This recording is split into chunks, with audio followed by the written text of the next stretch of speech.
Ang celebrity couple na sina Colleen Garcia at Billy Crawford nagsimula ng mamili ng mga gamit at damit para sa kanilang second baby, mula sa Instagram stories ng aktres at celebrity mommy na si Colleen Garcia ay masaya nitong ini-repost ang isang maikling video kung saan ay mapapanood na nag-shopping galore silang mag-asawa kasama ang kanilang panganay na si Amari para sa kanilang baby number 2.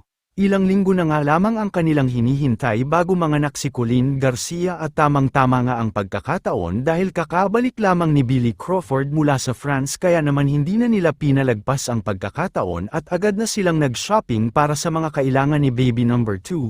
Sa bidyong naibahagi ay mapapanood na super nag-enjoy nga silang buong pamilya na mamili ng mga gamit at napakarami ng kanilang naipamili. Super hands-on daddy din ni Billy Crawford sa kanyang mag-iina at palagi siyang nakaalalay sa mga ito habang nagsa-shopping. Sinigurado din ni Billy Crawford na mabibili nila ang lahat ng needs ng kanyang mag-ina para maging komportable sila lalong-lalo na pag naipanganak na ni Colleen Garcia ang kanilang second baby at kailangan din ito ng alalay at magpalakas.